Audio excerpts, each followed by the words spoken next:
Shalom. Firman Tuhan akan kita dengar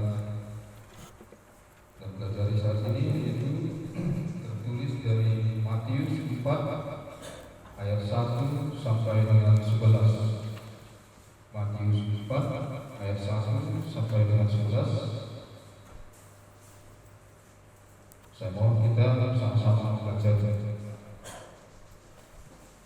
Pencobaan di padang gurun. Maka Yesus dibawa oleh Roh ke padang gurun untuk dicobai iblis. Dan setelah berpuasa 40 hari dan 40 malam, akhirnya laparlah Yesus. Jemaat Tuhan, Lalu datanglah si pencoba itu dan berkata kepadanya, "Jika engkau anak Allah, perintahkanlah supaya batu-batu itu menjadi roti." Tetapi Yesus menjawab, "Ada tertulis, manusia hidup bukan dari roti saja, tapi dari setiap firman yang keluar dari mulut Allah." Kemudian iblis membawanya ke kota suci dan menempatkan dia di pusat Allah. Lalu berkata kepadanya, "Jika engkau anak Allah, jatuhkanlah dirimu ke bawah, sebab ada tertulis mengenai engkau, Ia akan memerintahkan malaikat-malaikatnya, dan mereka akan menatang engkau di atas tangannya, supaya kakimu jangan terangkut kepada batu." Yesus berkata kepadanya, "Ada pula tertulis, janganlah engkau mencobai Tuhan Allahmu." Dan iblis membawanya pula ke atas gunung yang sangat tinggi dan memperlihatkan kepadanya semua kerajaan dunia dengan kemegahannya. Dan berkata kepadanya, "Semua itu akan kuberikan kepadamu jika engkau sujud menyembah aku." Maka berkatalah Yesus kepadanya, "Kenyanglah iblis, sebab ada tertulis, engkau harus menyembah Tuhan Allahmu, dan hanya kepada Dia sajalah engkau berbakti." Lalu iblis meninggalkan dia, dan lihatlah malaikat-malaikat datang melayani Tuhan. Amin. Demikian jauh pembacaan firman Tuhan. Bapak Ibu yang terkasih, judul nas renungan kita ini adalah percobaan di padang gurun. Percobaan itu adalah suatu ujian.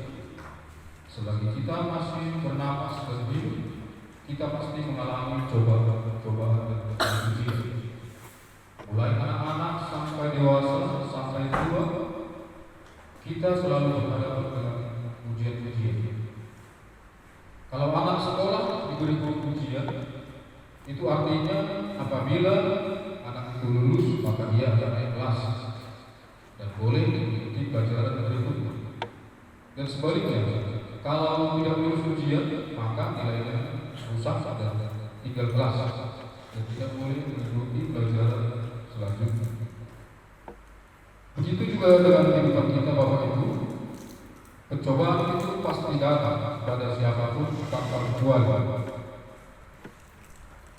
Kepada orang tua, orang kaya, orang miskin, orang bermartabat, semua orang mengalami cobaan. Tapi kalau kita lulus dari setiap ujian dan cobaan itu, maka kita akan naik ke level yang lebih baik, naik kelas, ke level yang lebih tinggi. Coba kita lihat Nabi Ayub. Dia lulus dari cobaan. Tuhan memperbolehkan iblis mencobai Ayub, menyiksa Nabi Ayub sampai setengah mati. Cobai oleh iblis. Itu bisa kita lihat dari 10 anaknya meninggal dunia, hartanya habis, dan terakhir dari ujung kepala sampai ujung kaki Ayub mengalami penyakit yang sangat menyiksa, yaitu penyakit kulit. Badannya kurus kering, dia menangis sakitnya sampai setengah mati. Tapi dia tetap setia kepada Tuhan, memegang firman Tuhan, sehingga sesudah badannya hancur kena penyakit, istrinya pun ingin pergi meninggalkan dia. Apa kata istri Ayub? "Kutuklah Tuhan muridmu, jangan ikuti dia lagi. Kau sudah hampir setengah mati." Tapi apa kata Ayub? Tuhan yang memberi, Tuhan juga yang menyangka. Terpujilah nama Tuhan. Dia tetap setia dan memegang firman Tuhan. Jadi Tuhan menjauhkan iblis dari dia, memulihkan kehidupannya, dan memberi kembali kenyataannya berkali-kali lipat. Jadi sini Ayub menang atas cobaan memberikan iblis. Dan apabila kita tidak lulus dari cobaan-cobaan yang datang dalam hidup kita, maka cobaan itu bisa saja menjatuhkan kita, bahkan menghancurkan kita. Mari kita lihat si Adam dan si Hawa. Ketika Adam dan Hawa dicobai iblis, mereka digoda iblis agar memakan buah pengetahuan yang dilarang oleh Allah. Tapi mereka makan.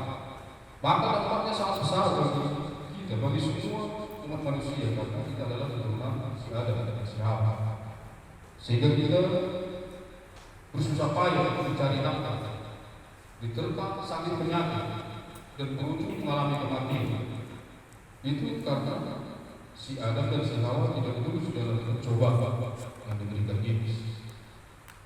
Jadi sangat besar konsekuensinya apabila kita tidak lulus dari cobaan-cobaan dan godaan iblis yang datang kepada kita.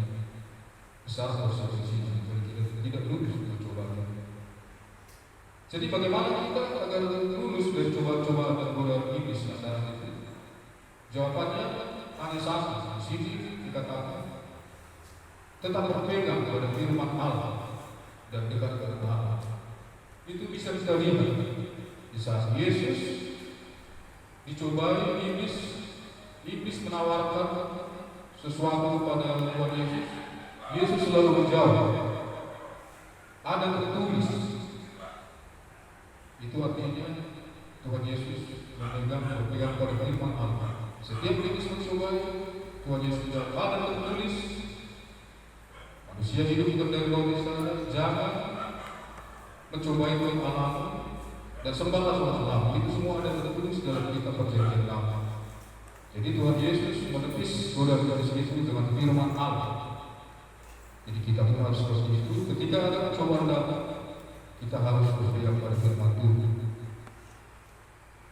Bapak Ibu yang terkasih, memang kita adalah manusia biasa yang sama seperti Adam dan Hawa.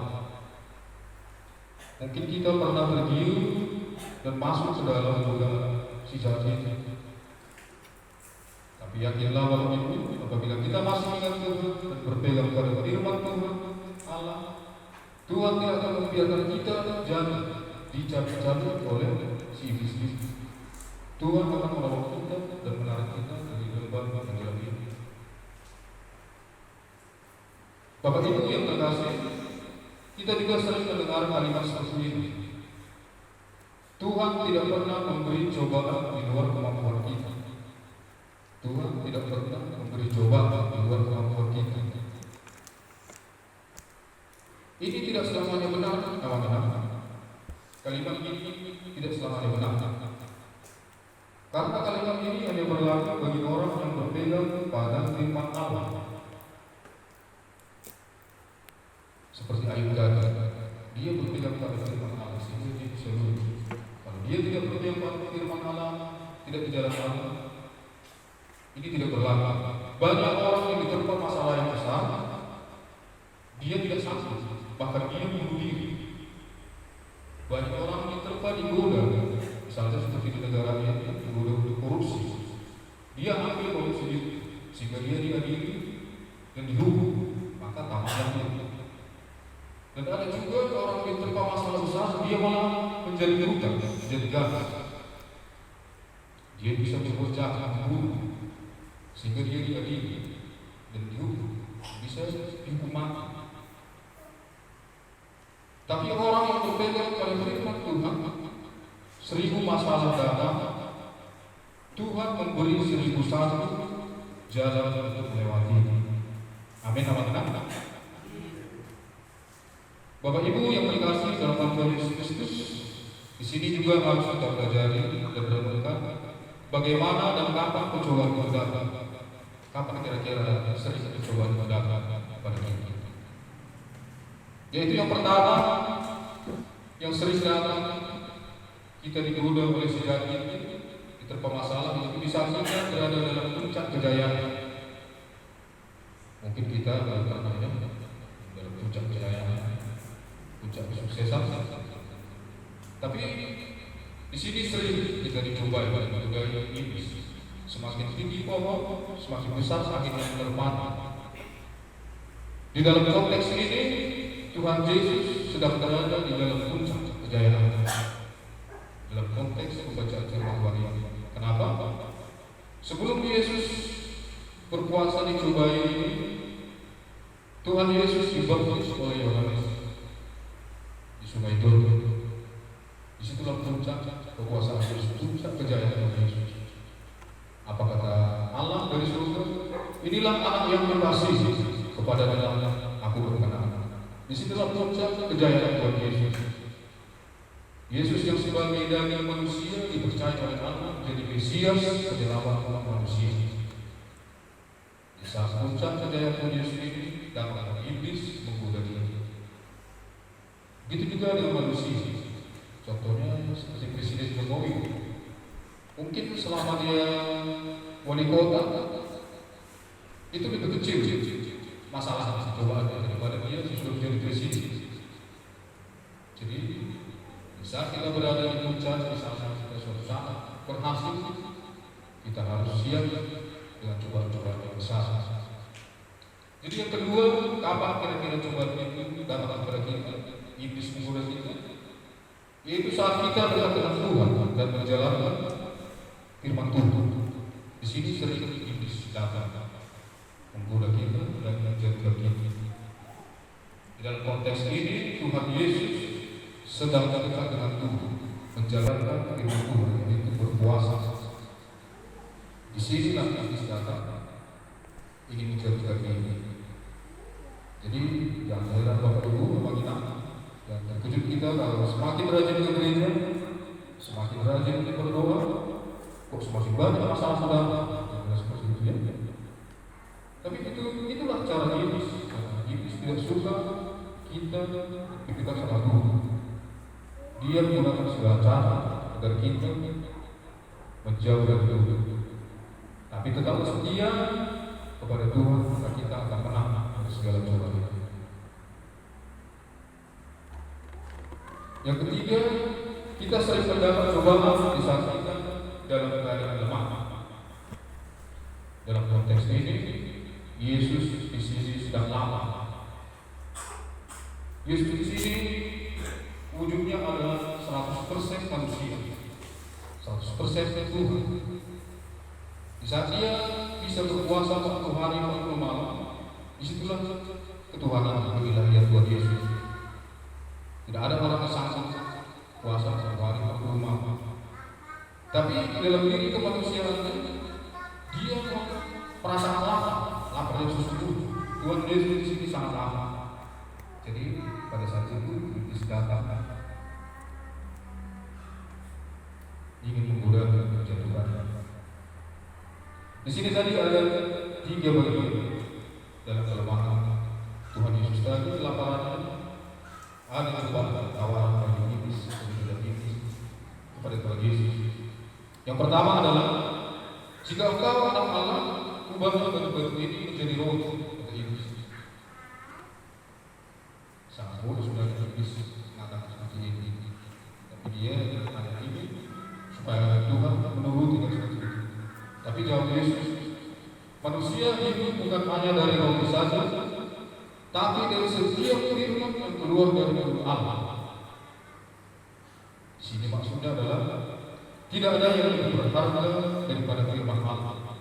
Karena kalau kita menjalankan firman Allah, maka semua makanan atau kebutuhan kita akan dicukupkan oleh Allah. Dalam kesukaan Yesus. Dan yang kedua, iblis membawanya hubungan baik Allah. Bisa juga iblis mengajak kita bersama kemuliaan. Tapi Yesus menuruti. Apa kata iblis di sini? Jika engkau anak Allah, jatuhkanlah diri ke bawah, karena ada tertulis, malaikat-malaikatmu akan mengangkat kakimu sehingga tidak terangkat batu. Ini sangat berbahaya karena iblis di sini memakai firman Allah untuk menjatuhkan Tuhan Yesus. Kita juga sering seperti ini di dunia sekarang ini. Kalau kita lihat media-media sosial, banyak agama-agama seberang yang mengutip ayat-ayat Alkitab untuk menjatuhkan iman kita. Dia penggal-penggal itu ayat Alkitab supaya kita jaga, supaya kita bisa mereka. Jadi kita harus berhati-hati dengan hal ini, karena iblis juga memakai firman Tuhan untuk mau menghancurkan kita. Jadi apa kata Tuhan tadi? Jangan coba Tuhan Allah. Jangan kita tertarik dengan iblis yang mengganggu kita, supaya bertindak dan saling memuji Tuhan lagi. Mungkin lebih enak sama memuji Tuhan lagi. Tapi Tuhan Yesus di sini jangan coba. Sekali Yesus harus tetap Yesus. Seperti itu. Dan yang ketiga, iblis membawa Tuhan ke atas gunung yang tinggi, memperlihatkan seluruh kerajaan dunia yang megah dan semua kesenangan dunia. Apa kata iblis tadi? Semua itu akan diberikan kepada jika kau sujud menyembah Allah. Lalu apa kata Yesus? Banyaklah iblis, ada tertulis engkau harus menyembah Allah dan hanya kepada Dia saja engkau menyembah. Tuhan Yesus masih memakai firman Allah untuk nangis dibuat sia-sia. Inilah yang sering membuat kita manusia berpaling dari jalan Tuhan, yaitu kerajaan dunia dan kesenangan dunia ini. Kalau yang pertama tadi, coba kita datang karena kita lapar perut, lapar haus tenggorokan, haus badan. Tapi akan lebih parah lagi saat kita haus akan kesenangan dunia, haus lapar akan kenikmatan dunia ini. Karena iblis di sini kan dia sedekah kepada kita, dia berbilang dunia ini. Dan iblis juga bisa memberikan berkat kekayaan yang limpah kepada manusia. Iblis sama. Jadi hanya firman Tuhan yang bisa melepaskan kita dan menghalau kita dari godaan si jahat. Bapak Ibu yang terkasih dalam nama Yesus Kristus, firman Tuhan ini mengajarkan kita agar kita selalu berhati-hati dengan godaan si jahat yang selalu mengintai kita dengan berbagai cobaan. Di 1 Petrus 5 ayat 8, Paulus mengatakan, sadarlah dan berjaga-jagalah, karena lawan musuh iblis berjalan-jalan keliling sama seperti singa yang mau dan mencari orang yang dapat ditelankan. Kata Paulus pada kita. Firman Tuhan ini telah sampai kepada kita semua, kepada saya juga yang merasa sangat sering diterpa oleh masalah, baik oleh sejarah. Tapi bisa kita berhati-hati dan berpihak pada firman Allah. Terlebih juga kepada anak-anak, jangan berdoa dan dekat dengan Allah, agak dekat dengan Tuhan. Karena itu banyak godaan yang mengenai anak yang sakit, seperti kemewahan dunia ini, narkoba, pergaulan bebas, dan lain-lain macam lagi yang bisa menggoda anak-anak dan bisa jatuh menghancurkan masa depan. Kami tidak bisa mengontrol atau menjaga sepenuhnya kalian dan anak-anak. Tidak bisa sebagai orang menjaga sepenuhnya. Tapi hanya firman Allah saja yang bisa menjaga kalian melalui doa orang tua dan melalui doa juga. Hanya dengan Tuhan dan berpegang pada firman Allah yang bisa melepaskan kita dari setiap percobaan yang ingin menghancurkan kita. Seperti kita lihat murid-murid Yesus dalam perahu yang diterpa oleh badai yang besar yang akan menghancurkan perahu itu. Tapi karena mereka dekat dengan Yesus dan Tuhan ada di sini, lalu Yesus mengharap badai itu, lalu badai itu pun reda. Ketika kita dekat dengan Tuhan Yesus dan berpegang pada firman-Nya, maka setiap pencobaan yang datang akan tunduk dan berlalu begitu. Amin. Ya Tuhan, terima kasih ya Tuhan kepada Bapa kami di surga. Biarlah firman ini hidup di dalam hati dan kehidupan kami sehari-hari. Jadi Tuhan kami tetap selalu berpegang pada firman, agar kami bisa melalui segala masalah yang kami. Jauhkan kami dari